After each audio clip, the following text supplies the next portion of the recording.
As 3 etapas da graça, terceira parte.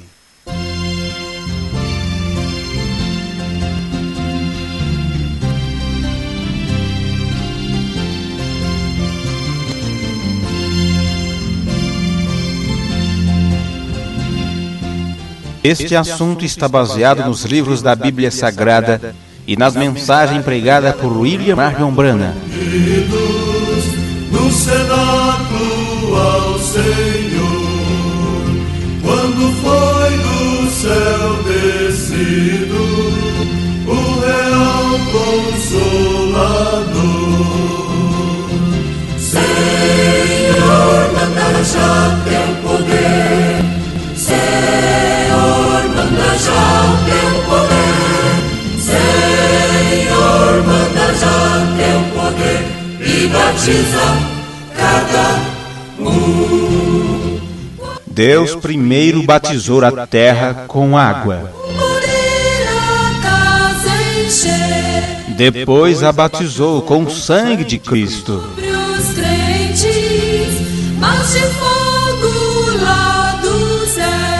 Por último, a terra receberá seu batismo de fogo, o Armagedon.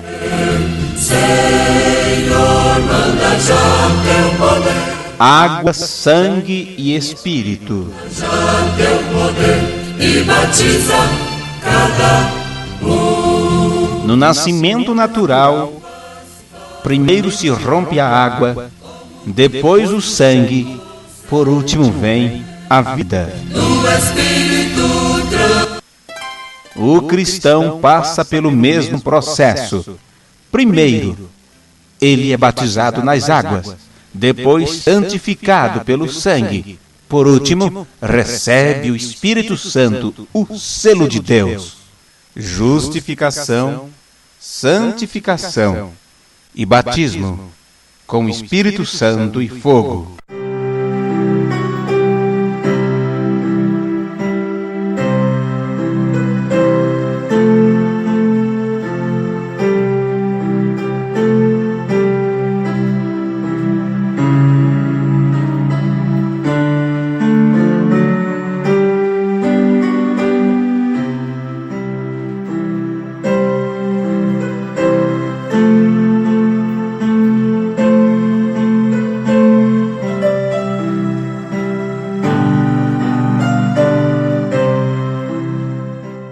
Quando uma pessoa se arrepende e se batiza no nome do Senhor Jesus Cristo e ainda é santificado, está caminhando para o reino, para o batismo do Espírito Santo, está em caminho para ser um cristão.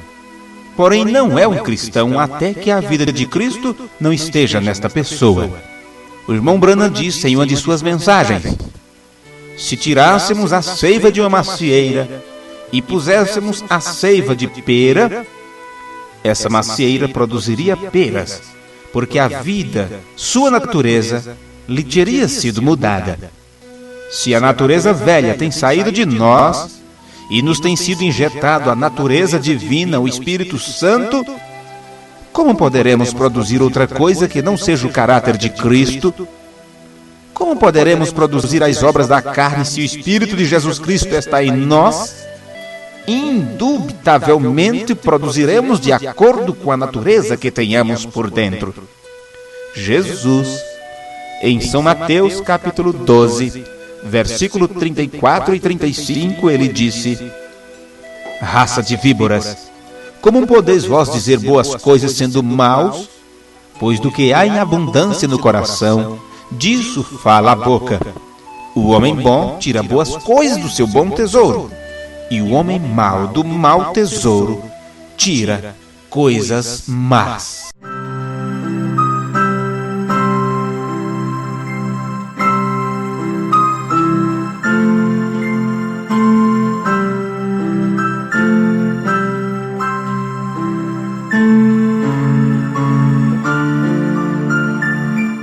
Na mensagem O Sexto Selo, o profeta de Deus disse: isto deveria infundir temor em todo cristão para esquadrinhar-se e levantar as mãos para Deus, dizendo: Limpa-me, Senhor, olha minha vida e mostra-me as coisas más que há em mim, para assim tirá-las de uma vez.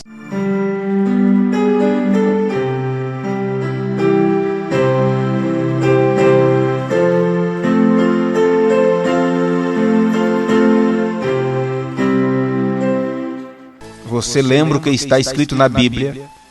Se justo com dificuldade se salva, onde aparecerá o infiel e o pecador? Este é o tempo de exame. Este é o tempo de investigação e do juízo. Há um conceito denominacional que tem introduzido muitas ideias erradas dentro das igrejas. É o seguinte: a ideia errada é esta: que a pessoa se faz membro do corpo de Cristo quando se batiza em água, se registra no livro de membros, e o pastor ou a junta lhe dão as boas-vindas no seio da igreja. Irmãos, isto é uma invenção humana, que não tem nenhum apoio bíblico. Nenhum dos apóstolos fez semelhante coisa, nem o Senhor estabeleceu isto. O ensinamento da Bíblia é que por um Espírito somos todos batizados em um corpo. 1 Coríntios capítulo 12, versículo 13. Não diz que somos feitos membros da igreja pelo batismo em água, senão pelo Espírito. É o Espírito Santo quem nos coloca como membros do corpo de Cristo. É o que está em 1 Coríntios capítulo 12, versículo 27. Ora, vós sois o corpo de Cristo, seus membros em particular.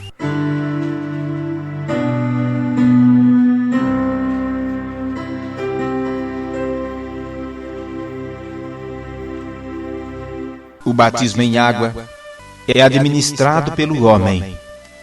Porém, o batismo do Espírito Santo é administrado por Deus. Nós batizamos a qualquer pessoa que manifesta se arrepender e pede para ser batizado em nome do Senhor Jesus Cristo, cumprindo Atos 2:38. Porém, somente Deus pode selar com seu Espírito e aqueles que pertencem a seu corpo. Você lembra de Felipe em Samaria? Ele batizou em água. E Simão o mago, veja Atos 8:13. Porém, quando os apóstolos vieram, encontram que o coração deste homem não era reto diante de Deus, e estava em fel de amargura e em prisão de maldade. Faria mal Felipe batizar este homem, Simão o mago? Não faria mal algum. Por isso ele o fez. Ele fez o que ele foi comissionado fazer.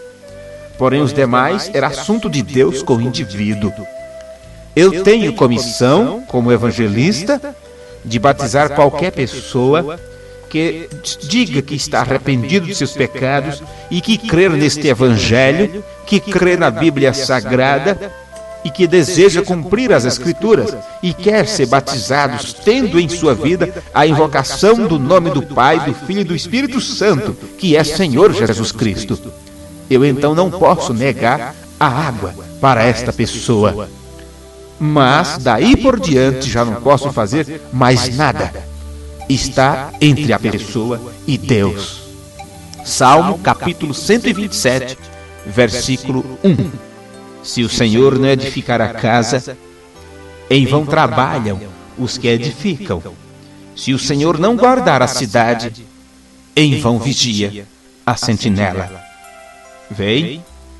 Em 1 Coríntios capítulo 3, versículo 7 está escrito: pelo que nem o que planta é alguma coisa, nem o que rega, mas Deus que dá o crescimento. Nem o evangelista, nem o pastor que apacenta é nada. O caso é entre Deus e o indivíduo. Não é batismo em água, senão o batismo do Espírito Santo, o que nos dá a entrada ao reino de Deus. Arrependimento e batismo em água é apenas o primeiro passo para o reino. Porém, quando o Espírito Santo nos sela, nos coloca no corpo de Cristo, então somos feitos cidadãos do reino e, portanto, temos direito a tudo relacionado com o reino de Deus. No parágrafo 122 da mensagem à era da igreja de Esmirna, o profeta disse: Temos ido pela experiência e não pela palavra. Fora com a experiência como regra. Há somente um prumo, somente uma vara para medir. E essa é a palavra. Você entendeu isto? Então preste atenção no que disse São Pedro em Atos 2,38. Arrependei-vos, e cada um de vós seja batizados em nome de Jesus Cristo para perdão dos pecados, e recebereis o dom do Espírito Santo. São Paulo disse, em Atos 19, 1 ao 5, recebeste vós ao Espírito Santo quando crestes? Irmãos e amigos, eis aí todo o nosso problema. As pessoas se arrependem de seus pecados, são batizadas em água, porém não continuam até receber o Espírito Santo. Crer em Jesus é dar-se na direção certa, que é em direção ao Espírito Santo. Mas as pessoas se detêm ali, eles vão até a água e ali se detêm, creem e então param. A Bíblia não diz que recebemos o Espírito Santo quando cremos, mas realmente, haveis recebido o Espírito Santo depois que crestes? A tradução literal e exata é esta: haveis recebido o Espírito Santo, havendo crido previamente? As pessoas creem e logo se detêm. Você não recebe o Espírito Santo quando você crer nele. Havendo se arrependido, você continua e recebe o Espírito Santo. O profeta de Deus continua dizendo em uma de suas mensagens: não nos tornamos semente por meio do novo nascimento, mas éramos semente e por isso nascemos de novo, porque somente os escolhidos podem nascer de novo. Porque éramos semente, foi por essa razão que pudemos ser vivificados. Em um que não é semente, não há nada para ser vivificado. O que é o batismo do Espírito Santo? É o Espírito batizando você no corpo de Cristo. É o novo nascimento. É o Espírito de Deus vindo e enchendo depois que você se arrependeu. Tendo ouvido a sua palavra e sendo batizado em água como evidência de uma boa consciência para com Deus. Na mensagem, além da cortina do tempo, o profeta diz: se você não tem sido batizado no batismo cristão, diga: o farei, Senhor. Se todavia não tem recebido o Espírito Santo, você saberá quando tenha recebido. Lhe dará a segurança e o amor que necessita. É possível que você tenha lido diferentes sensações, haverá gritado, falado em línguas, o qual está bem. Porém, se aquele amor divino não está ali, diga: Senhor, fixa em meu coração, aqui em minha alma, o propósito, para alcançar de teu Espírito, para que eu possa amar, honrar e ter aquele amor divino em meu coração neste dia, o qual me levará àquela terra, quando minha última respiração me deixar. Na mensagem, o que é o Espírito Santo, o profeta de Deus diz: depois que um homem seja cheio do Espírito Santo, será possível que as perseguições o façam regressar? Não, se perde mais. Ele é um filho de Deus. Sempre será, porque tem sido selado até o dia da redenção. Então, meus amigos, o Espírito Santo é a certeza na pessoa de que Deus o tem recebido. Um crente que tem recebido o Espírito Santo, não importa se tem que pedir a comer. É uma criatura em caminho ao céu. Não tem nenhuma atadura aqui. A ele não lhe importa o que vai nem o que vem. Não importa se o criticam, que zombem dele. Não lhe importa seu prestígio. Ele vai caminhando à glória. Não lhe importa o que o mundo diga. Ele tem o Espírito Santo, esse poder, este selo, esse consolador, esse advogado, esse sinal, essa certeza de que Deus lhe tem recebido.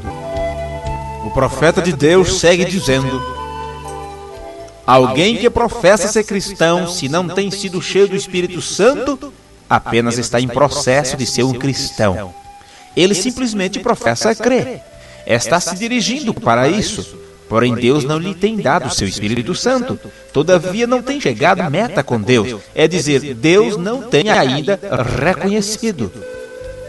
Quando a necessidade e a urgência que devemos dispor a este assunto do Espírito Santo, diz o profeta, o Espírito Santo deve ser para você o mais importante que tudo o que possa existir no mundo.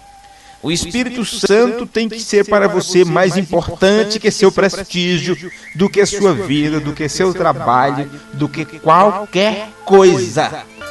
Quanto à evidência de ter o Espírito Santo num crente, o profeta de Deus diz, se alguém se aproxima e te dá uma bofetada e te diz, hipócrita, poderás tu orar para que Deus perdoe a essa pessoa, em vez de devolver-lhe uma bofetada? Ali é onde está a verdadeira prova de se ter ou não o Espírito Santo. Quando alguém diz uma coisa má de ti, se tu pensas te vingar nisso, mostra que espírito tens. Quando alguém dizer alguma coisa má de você, então lhe diga alguma. Se não pode dizer, então não digas nada. Deixa a coisa quieta. E quando haja passado tudo, ore por ele. O profeta diz, a palavra conversão a tomamos hoje equivocadamente. E chegamos a dizer que o homem é convertido porque deixou de beber, de fumar, estas coisas, e vai para a igreja. Ora, ele pode se unir à igreja, sem dúvida necessita de um sinal de que tenha sido convertido. Ele não é convertido até que a sua velha natureza não morra, e ele seja enterrado e ressuscitado com Cristo para uma nova vida, e o Espírito Santo haja criado nele uma esperança viva de vida eterna. Muitos irmãos evangélicos dizem, eu creio no Senhor Jesus Cristo, e as pequenas coisas que faço não me acusam a consciência. Sabe o que o profeta diz?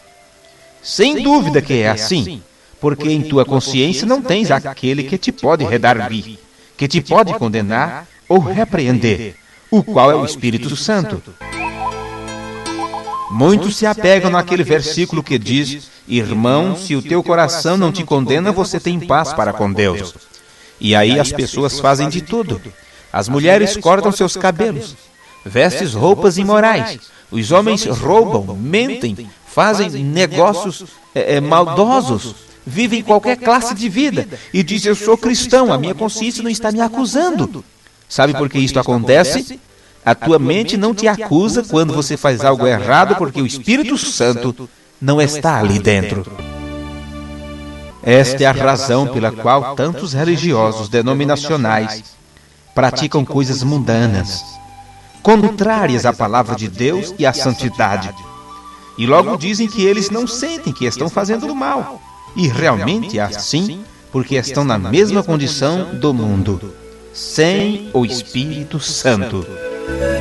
Podemos notar que as virgens nécias não entraram com o Senhor para a ceia das bodas, porque não tinham azeite. Todos sabemos que o azeite é um tipo do Espírito Santo. Elas não tinham o Espírito Santo. Sem dúvida, eram iguais às prudentes em tudo demais. Eram virgens, tinham suas lâmpadas e estavam esperando ao esposo, porém não tinham o sinal, o Espírito Santo. Quem é as virgens nécias? Elas representam aqueles que têm sido justificados e santificados. Pessoas que são salvas, porém que não têm prosseguido até o batismo do Espírito Santo, o qual converte ao crente no cidadão do reino de Deus. Muita gente entrará salva para a grande tribulação. João viu em visão uma grande multidão.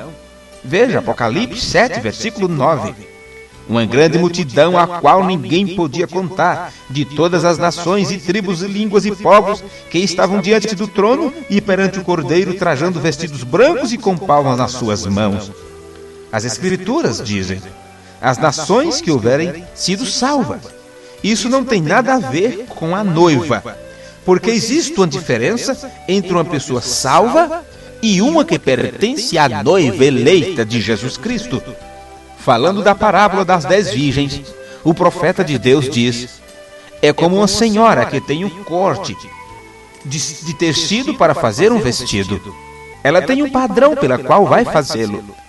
Ela mede esse corte de tecido e começa a pensar que parte do tecido quer que seja a parte de cima, que parte quer que seja a saia, de acordo com o desenho que tenha o tecido. Ela pode escolher como quiser. Tudo depende onde ela põe o padrão para cortar o tecido.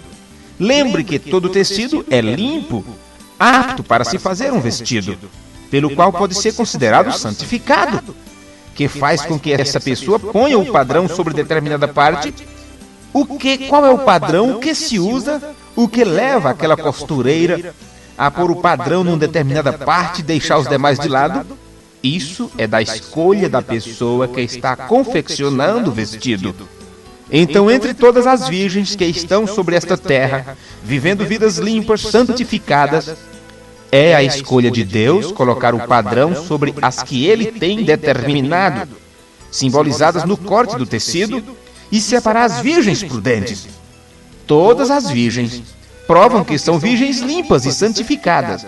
Deus, porém, põe o padrão de Cristo por eleição, onde Ele quer, no tecido que tem posto sobre a mesa. Logo faz o corte. O resto do material é tão santo como a parte que Ele escolheu. Deus escolheu essa parte antes da fundação do mundo. Você vê isto em Efésios capítulo 1, versículo 4 ao 5. Como também nos elegeu nele antes da fundação do mundo, para que fôssemos santos e irrepreensíveis diante dele em amor, e nos predestinou para filhos da adoção por Jesus Cristo para si mesmo, segundo o beneplácito de sua vontade. No livro de Apocalipse, capítulo 12, versículo 12, nós encontramos uma escritura tremenda. Antes de lermos isto, vejamos primeiro Romanos capítulo 9, versículo 20 ao 21. Mas, ó homem, quem és tu que a Deus replicas? Porventura a coisa formada dirá o que a formou, por que me fizeste assim? Ou não tem o oleiro poder sobre o barro, para da mesma massa fazer um vaso para a honra e outro para a desonra? Romanos capítulo 9, versículo 20 ao 21. O tecido que ficou dentro do padrão é a noiva.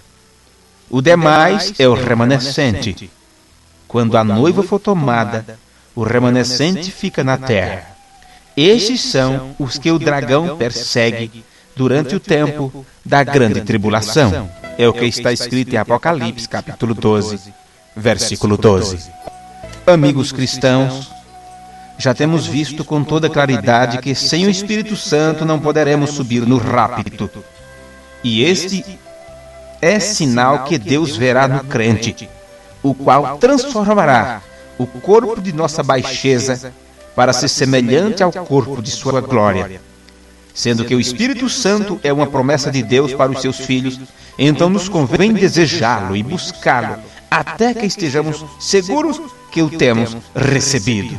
Como receber esse Espírito Santo? O primeiro passo é o arrependimento dos seus pecados e o batismo nas águas em nome do Senhor Jesus Cristo. Atos 2:38. Arrependei-vos e cada um de vós e sejam batizados em nome de Jesus Cristo para perdão dos pecados e recebereis o dom do Espírito Santo. Isto é uma promessa. E para quem esta promessa foi apenas para os apóstolos? É apenas para os dias apostólicos? Não.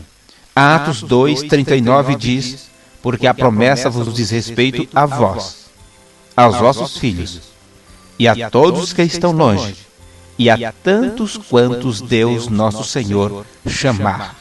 Eu creio que Ele está te chamando nesse instante para uma vida de consagração a Ele. Poderemos concluir esta terceira parte das 3 etapas da graça com as palavras de Jesus em Lucas capítulo 11, versículo 9 ao 13. E eu vos digo a vós, pedi e dá-se-vos-á. Buscai e acharei. Batei e abri-se-vos-á. Porque qualquer que pede, recebe. E quem busca, acha. E a quem bate, abrir-se-lhe-á. E qual pai dentre vós, que se o filho lhe pedir pão, lhe dará uma pedra? Ou também se lhe pedir peixe, lhe dará por peixe uma serpente? Ou também se lhe pedir um ovo, lhe dará um escorpião? Pois se vós, sendo maus, sabeis dar boas dádivas aos vossos filhos, quanto mais dará o Pai Celestial, o Espírito Santo, àqueles que lhe pedires?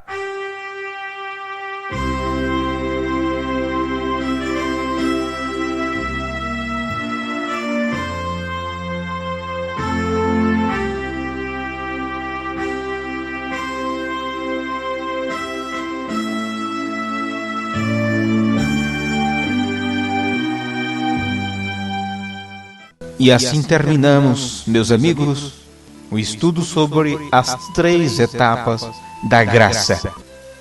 Este assunto foi baseado nas Escrituras Sagradas e nas mensagens pregadas pelo profeta de Deus, William Marion Branham, em homenagem ao saudoso irmão, o reverendo Oscar Galdona, da Venezuela, do Tabernáculo Ebenezer.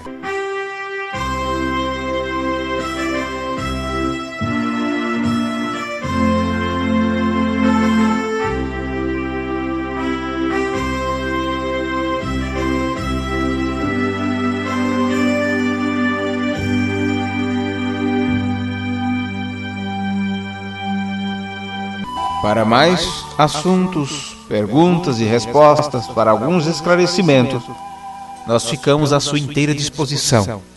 Sempre através desta emissora é anunciado para vocês os nossos endereços, telefones, caixa postal, e-mail, uma maneira de você entrar em contato conosco. Estejam conosco em nossas reuniões de fé, em nossas igrejas. Os endereços sempre anunciamos no final das nossas programações. Que o Senhor te abençoe e te guarde. Que o Senhor faça resplandecer o seu rosto sobre ti e tenha misericórdia de ti. Que o Senhor sobre ti levante o seu rosto e te dê a paz. Amém. Amém quer dizer, assim seja. Senhor, tu vês que a jornada é longa e às vezes faltam forças para prosseguir. Com tua mão divina segurando a minha, eu vencerei. Contigo eu serei feliz. É na tormenta que se pensa no abrigo. É na tormenta que se pensa num amigo. É na tormenta do perigo que se pensa no vendaval. Senhor, eu quero estar contigo. Se nesta estrada há espinhos cruciantes, querendo sempre, muitas vezes, me impedir, o teu amor, o teu poder e a tua graça, eu vencerei, eu viverei muito feliz. É na tormenta que se pensa num abrigo. É na tormenta que se pensa num amigo. É na tormenta, no perigo que se pensa no vendaval.